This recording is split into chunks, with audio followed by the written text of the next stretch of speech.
তালতলায় কৃষক শ্রমিক জনতা লীগ কর্তৃক আয়োজিত আজকের এই সভার সভাপতি,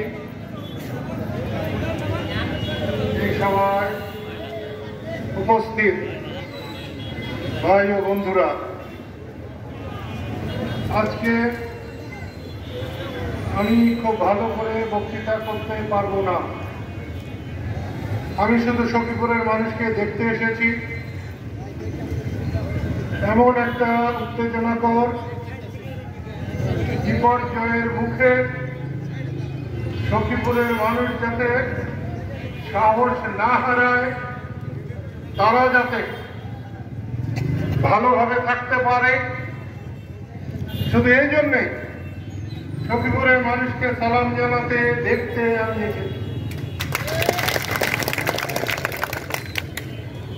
আমাদের দেশে এর আগে অনেক আন্দোলন হয়েছে, কিন্তু এত অল্প সময়ে এত বেশি মানুষ কখনো জীবনদান করে নাই।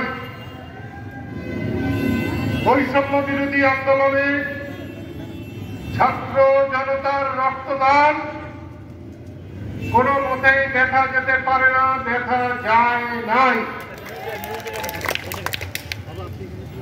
যারা নিহত হয়েছে, শহীদ হয়েছে, আমি তাদের আত্মার মাগফিরাত কামনা করি। যারা আহত হয়েছে, আল্লাহর কাছে প্রার্থনা করি পরম প্রভু আল্লাহ তাদেরকে আপনি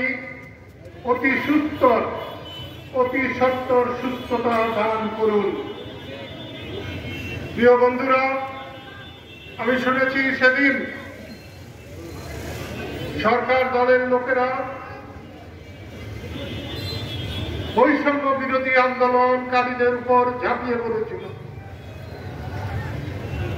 তাদেরকে ক্ষতিগ্রস্ত করেছে, আক্রমণ করেছে, কাজটা ভালো করে নাই। এবং তার ফল গত 5ই আগস্ট বাংলাদেশ দেখেছে, বাংলাদেশের মানুষ দেখেছে। বঙ্গবন্ধুর কন্যা শেখ হাসিনাকে আমি বহুবার বলেছি, এটা বাবারদের ভাববেন না, দাদারদের ভাববেন না, এটা মানুষের দেশ, মানুষের দেশ ভাবতে চেষ্টা করে। বঙ্গবন্ধু নিজেই বলেছিলেন, চোরা না শোনে ধর্মের কাহিনী। শেখ হাসিনা আমার কথা শুনে নাই। তিনি সেই দিন কথা বলেছেন, বৈষম্য বিরোধী ছাত্ররা, কোটা সংস্কার আন্দোলনের ছাত্ররা যদি আমার সাথে কথা বলতে চায়, আমার দরজা খোলা, তারা আসতে পারে।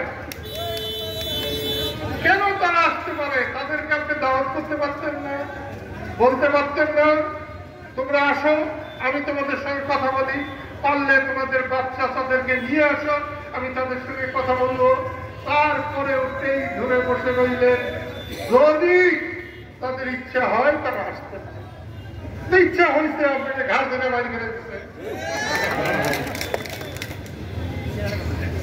আমার বলতে মুখে লাগে, আমি তার অন্যায়ের সঙ্গে কোনোদিন আমি তার সঙ্গে ছিলাম না। কিন্তু তোমরা দেখো সখীপুরের মানুষ, আমার কি কপাল। আজকে 25 বছর কৃষক শ্রমিক জনতা লীগ করেছি। কতবার আমার মিটিং ভাঙছে, কতবার আমার গাড়ি ভাঙছে, আমাকে মিটিং করতে দেয় না। তারপরেও বঙ্গবন্ধুর বাড়িতে গেলে আমাকে আওয়ামী লীগ বলে আমার গাড়ি ভাঙে। আমি এখনো বুঝাতে পারি নাই যে আওয়ামী লীগের পরিস্থিতি কি এক না, শেখ হাসিনার বঙ্গবন্ধু এক না। বঙ্গবন্ধু বাংলাদেশের পিতা। সংসদ বাতিল হয়েছে, আজকে উপজেলা বাতিল হয়েছে, পৌরসভা বাতিল হয়েছে। বঙ্গবন্ধু কি বাতিল করবেন? তার নাম পিতা, রাষ্ট্রপিতা। রাষ্ট্রপিতা বাতিল করতে গেলে সন্তানের কিন্তু জন্ম পরিচয় থাকবে না। এই জন্য একটু ভেবে চিন্তে যাবেন। দেশের অবস্থা মোটেই ভালো না। আমি অধ্যাপক ইউনূসকে খুব পছন্দ করি, ভালোবাসি। তার গ্রামীণ ব্যাংক নিয়ে যখন বিপদ হয়েছিল, আমি বারে বারে তার কাছে গেছি, তাকে আমি সাহস দিয়েছি, তার জন্য আমি কথা বলেছি এবং শেখ হাসিনাকেও বলেছি। এরকম একটা মানুষের লেজ কাটতে যে আপনি ভালো কাজ করছেন না, তাকে আপনি সাহায্য করেন, সারা পৃথিবীতে তাকে ঘুরবার ব্যবস্থা করে দেন, দেখবেন আপনার লাভ হবে না। উনি তার লেজ কাটবে, লেজ কাটবে, লেজ কাটবে, কাটতে কাটতে শেখ হাসিনার লেজি কাটা হয়ে গেছে। এখন কি করবো আমি এসেছি এখানে যাতে শান্তি শৃঙ্খলা বজায় থাকে। আমি টাঙ্গাইল পুলিশ লাইনে গিয়েছিলাম, তাদেরকে বলেছিলাম তোমরা সাহস রাখো, আইনের মধ্যে থাকবা, কারো গোলাম হয়ে কাজ করবে না, কেউ তোমাদের গায়ে হাত দিবে না।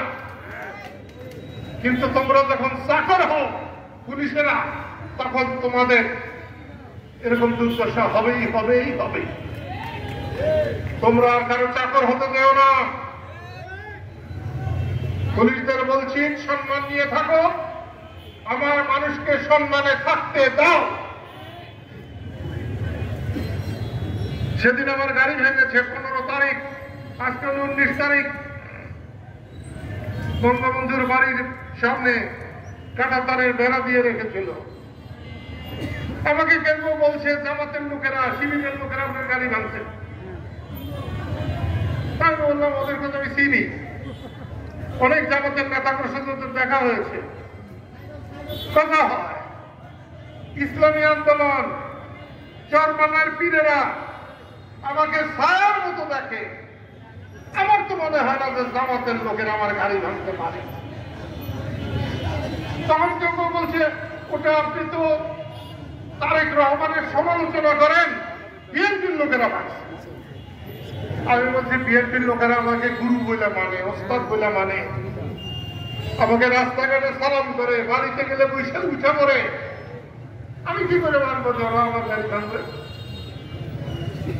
তখন তারা বলছে তাহলে গাড়ি তো ভাঙছে, কেউ না কেউ তো ভাঙছে, আমি যখন শয়তানে ভাঙছে, ওটা ভাঙুক। আরো একটা গাড়ি ভেঙে যদি বাংলাদেশের মুক্তি হয়, বাংলাদেশের মানুষ যদি ভালো হয়, আমার আরো একটা গাড়ি। আমি ছাত্র যুবকদের বলবো, যারা বৈষম্য বিরোধী আন্দোলন করেছে, তারা পৃথিবীতে একটা ইতিহাস সৃষ্টি করেছে। কিন্তু তারা যদি এটাকে নিয়ন্ত্রণ করতে না পারে, আজকে হাসিনার দশা দেওয়া হয়েছে, তাদের দশা এর চাইতে কিন্তু ভালো হবে না। সেই জন্য ছাত্র বন্ধুদের আমি অনুরোধ করব, আমি ছাত্র বন্ধুদের যে সরলতা দেখেছি, যে সততা দেখেছি, গত 30 বছরে এই চোরের শাসনে তা দেখা যায় নাই। প্রত্যেকদিন গাড়ি খুললেই টাকার বস্তা পাওয়া যায়। সব মন্ত্রীরা চোর, চুরি করার জন্য মানুষের তাদেরকে নেতা বানায়। সবসময় কাঁদে কাঁদে বলতেন আমি ভাতের অধিকার কায়েম করেছি, ভোটের অধিকার কায়েম করেছি। সব মানুষের ভোট চুরি করে ভোটের অধিকার কায়েম করছে। 3 বার একটা মানুষের একটা ভোটও দিতে পারে নাই, সবগুলোর মানুষও ভোট দিতে পারে নাই। ঢাকার থেকে প্যাকেট করে না ভোট গুনবার সময় গুনা নিয়ে এমপি হওয়া যায়, থাকা যায় না, পালাইতে হয়। আমি জয়ের কথা কি বলবো, ওকে আমি জন্ম হতে দেখছি, ওর মা বাবা আমাকে ওর দাদা দাদি নানা নানির চাইতে বেশি ভালোবাসি। শাহজাহান একটা অন্য ধরনের মানুষ। শাহজাহান যখন যেমন তখন তেমন।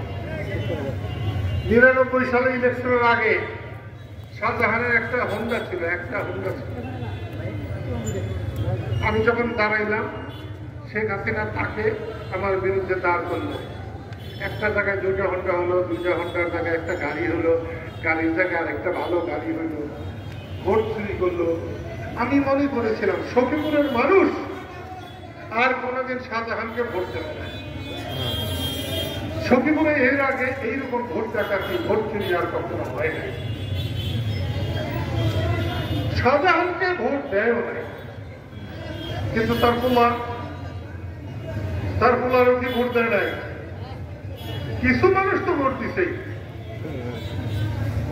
এটা নাকে শেষ দিতে যদি কেউ বলে তাও আমি বলবো কিছু লোক তারা ভোট দিচ্ছে। সে চুরি করে জিততে পারে, কিন্তু ভোট কিছু লোক দিচ্ছে।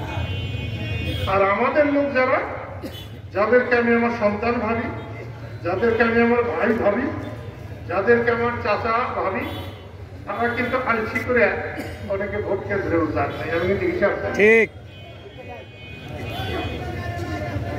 7ই জানুয়ারির নির্বাচনে আমাদের দলেরও অনেক মানুষ ভোট কেন্দ্রে ভোট দিতে যায় নাই। তারপরে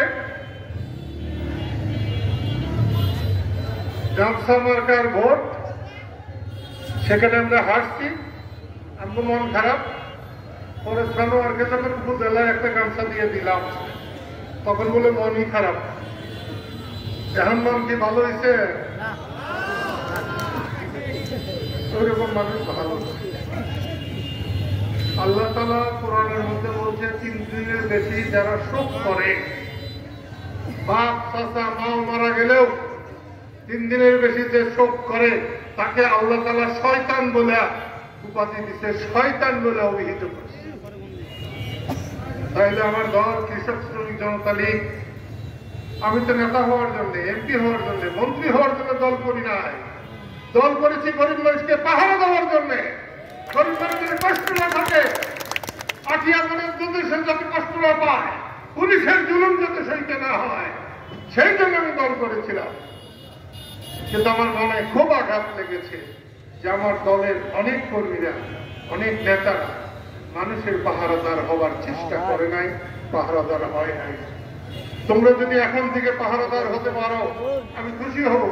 আর কদিন বাঁচবো আমি জানি না, কিন্তু ইলেকশনের পরে আমি বলেছিলাম যে এই শেখ হাসিনা 6 মাসও থাকবে না। ঠিক, এখন শেখ হাসিনা সবকিছু হারাইছে, তার নিয়ে আমি কি বলতে চাই? তার যদি ক্ষমতা থাকতো তাহলে তার ভুল ত্রুটি নিয়ে কথা বলতাম। তবে শেখ হাসিনার পুনর জয় ভাই না বাবা, তুমি যেগুলো বলো, এখানে যে মানুষগুলো আছে তাদের অনেক কষ্ট। তোমার মায়ের পায়ের জুতা হয়ে যারা ছিল তাদের এখন জীবন বাঁচে না। তুমি আর এইরকম সকালে একরকম বিকালে আরেক রকম বলে মানুষের কষ্ট আর তুমি বাড়াইও না। আদব কাদার শিখো, বড় হোক। আমেরিকায় বসে কথা বললেই তাকে বড় বলা হয় না। তুমিও কিন্তু বাবা আমেরিকায় থাকতে পারবে না। বলে গেলাম, আল্লাহ কেন যেন আমার কথা শুনে, আমি এ পর্যন্ত আল্লাহর কাছে যখন যা চেয়েছি আল্লাহ আমাকে তখন তাই দান করেছে। সেই জন্য এখানে এই দেশে এই দুনিয়ায় আমি খুব একটা নেতা গোতা করে পাও ধোয়াই না, নেতা গোতা করে চাটু মারি না। যদি চাটু টাটু কিছু মারতেই হয় সেটা আল্লাহ রসুলকে মারি, সারা দিন চাই। এবং এ পর্যন্ত যখন যেভাবে যে কষ্ট পেয়েছি, আল্লাহকে যখন যা বলেছি আমার সে কষ্ট আল্লাহ দূর করেছেন। সেই জন্য আবার বলছি, শুধু মাফ করার জন্য। সকালবেলার আমির রে ভাই, ফকির সন্ধ্যাবেলা, আমি অনেকবার কাজী নজরুল ইসলামের এই কবিতা আমি অনেকবার উচ্চারণ করেছি। আমার বউ আমার পাশে বললেই বসলেই এই কবিতা সে উচ্চারণ করে। আমি সেই জন্য বলবো যে আল্লাহর দুনিয়ায় আল্লাহ যাকে ইচ্ছে তাকে সম্মান দেয়, যাকে ইচ্ছে তার সম্মান কাইরা দেয়। এখানে যদি কেউ ভাবে যে বস্তা বোঝাই টাকা আছে এই জন্য সে সম্মানিত হবে, হতে পারে 2 দিনের জন্য, হতে পারে 4 দিনের জন্য, কিন্তু চিরস্থায়ী সম্মানী হতে পারবেন না। আমি যখন এই স্কুলে এসেছিলাম, সখীপুরের স্কুলে, একেবারে নিঃস্ব রিক্ত হয়ে এসেছে। এখানকার সব মানুষ আমাকে সাহায্য করে। ওই যে গুর্খা আছে, আবু হানিফ আছে, নুরি আজম আছে, খুরশেদ আলম আছে, শওকত মোহন শাহজাহান আছে, কয়েকদিন পরে আমজাদ, হামিদুল হক, সবাই এসে সাহায্য করেছে। তখন মনে হতো পাহাড়ের সব মানুষ এক। এখনো যে মনে হয় না তা না, কিন্তু এখন বাতি জ্বলছে, রাস্তাঘাট আছে, টাকা পয়সা হয়েছে, 100 টাকার জমি 1 লক্ষ টাকা হয়েছে, লক্ষ টাকার জমি কোটি টাকা হয়েছে। সেই জন্য কাদের সিদ্দিকীকে নিয়ে অনেক কথা বলা যায়, কিন্তু কাদের সিদ্দিকী যদি এখানে না আসতে পারতো অথবা না আসতো, আমি একসময় বলেছিলাম অনেকেই রাজাকার হতো। তাতে আবার কিছু বাহের বেটা বীর যোদ্ধারা তারা আবার প্রতিবাদ করছেন, নানা কিছু করছেন। আরে বাবারা, আমি যেদিন এখানে এসেছিলাম ওদিন না আসলে শওকত মোহন শাহজাহান রে তার বাবা মুক্তার আলী চেয়ারম্যান বাসার থানায় নিয়ে যাইত। হিম্মত তালুকদার, বাদশা তালুকদার, এরা তো সবাই মিলা জিলা টাঙ্গাইলের এই মিছিলে তো বাইরে বেরিয়ে গেছিল, তাই না? আমি না আসলে তো ওই দলেই থাকতো। আমি আসছি, তারা মুক্তিযুদ্ধের কাজ করেছেন, সবাই কাজ করেছে। এইখানে নয়া মসির বাড়ি, যেখানে নয়া মসিরে খ্রিস্টান ছিলাম গো, কি নাম? ওসমান গনি। নয়া মসি লেখাপড়া জানে না, ওসমান গনি লেখাপড়া জানে। আজকে সে বেশি মাতবর। নয়া মসির কোনো নামই নাই, দামই নাই। বাংলাদেশে একমাত্র নয়া মসি অস্ত্র ছাড়া পাকিস্তানি হানাদারদের, অস্ত্র সহ হানাদারদের 2 হাতে 60টা ধইরা তারে সারেন্ডার করেছে বাংলাদেশে। আর দ্বিতীয় কোনো নজির নাই। তাই নয়া মসির সাথে তুলনা এটা চলে। আমি আবার বলছি, যদি সম্মান নিয়ে তোমরা বাঁচতে চাও তাহলে দয়া করে আমার গামছা ধরো। এখন তো নৌকা চলাইয়া গেছে, গামছা ধরো। নৌকালাকে অত্যাচার করতে যাবে না। আওয়ামী লীগ করা কোনো দোষের না। আওয়ামী লীগ প্রবীণ দল, তার নেতারা অন্যায় করেছে, তাদেরকে যদি 2-একটা শেষা দিতে ইচ্ছে করে দেও। কিন্তু আমি চাই সবার আইনের দ্বারা তার বিচার হোক, আইনের মাধ্যমে বিচার হোক। এখানে যারা কোঠা বিরোধী বা কোঠা সংস্কার আন্দোলন অথবা বৈষম্য বিরোধী আন্দোলনের ছাত্রদের, যুবকদের উপর আক্রমণ করেছে, আহত করেছে, বিচার চাও সরকারের কাছে। যদি বিচার না করে আমি তোমাদের পাশে দাঁড়াবো বিচার আদায় করার জন্য। সেই জন্য বলছি বন্ধুরা, কেউ ভয় করেন না যে কোঠা বিরোধী আন্দোলন অথবা বৈষম্য বিরোধী আন্দোলন ছাত্ররা জয়ী হয়েছে বইলা এখন বিএনপিতে ক্ষমতা বসে গেছেন, এরকম ভাববেন না। পাবলিক যদি সমর্থন না করে, আজকে শেখ হাসিনার যে দশা হয়েছে আপনাদেরও সেই একই দশা। তাই মানুষকে সম্মান করেন, মানুষের সাথে চলেন। কোঠা বিরোধী আন্দোলনে ডাক দিলে তাদের যে পরিমাণে মানুষ হয়েছে, নিশ্চয়ই 3 দিন 4 দিন 5 দিন মাইন্ড করছে। আমার মিটিংও কিন্তু সেই পরিমাণ মানুষ হয় না। সেই জন্য মনে রাখবেন, মানুষকে সম্মান করে। দেশের মানুষকে যারা সম্মান করে না, করতে পারে না, তাদের রাজনীতি করার কোনো অধিকার নেই। রাজনীতি করতে হলে মানুষকে সম্মান করতে হবে। আমি আর আমার কথা বাড়াতে চাই না। আমি কৃষক, শ্রমিক, জনতা লীগ যারা করে তাদেরও বলছি, যারা রাজনীতি করে তাদের বলছি, মানুষকে সম্মান দেখান। দেশটা মানুষের, দেশটা আওয়ামী লীগের না, দেশটা বিএনপির না, দেশটা জামাতের না, দেশটা 14 দলের না, 18 কোটি মানুষের দেশ। সেই 18 কোটি মানুষকে সম্মান করতে হবে। যতক্ষণ আমরা 18 কোটি মানুষকে সম্মান করতে না পারবো, যতক্ষণ আমরা ভুকে থাকা মানুষকে সম্মান করতে না পারবো, যতক্ষণ ভ্যানগাড়িওয়ালা, রিক্সাওয়ালা, কাজের লোককে সম্মান করতে না পারবো, ততক্ষণ পর্যন্ত আমাদের রাজনীতি সফল হবে না, দেশে শান্তি আসবে না। সেই জন্য সবাইকে আমি অনুরোধ করব, দেশের শান্তি আনার জন্য মানুষকে সম্মান করা শিখুন, দুঃখী দরিদ্র মানুষকে সবার উপরে স্থান দেন। এটাই হবে কৃষক শ্রমিক জনতা লীগের মুখ্য উদ্দেশ্য এবং আদর্শ। আল্লাহ সবাইকে তার ছায়াতলে রাখুন। এই কথা বলে আমি আমার কথা শেষ করছি। খোদা হাফেজ।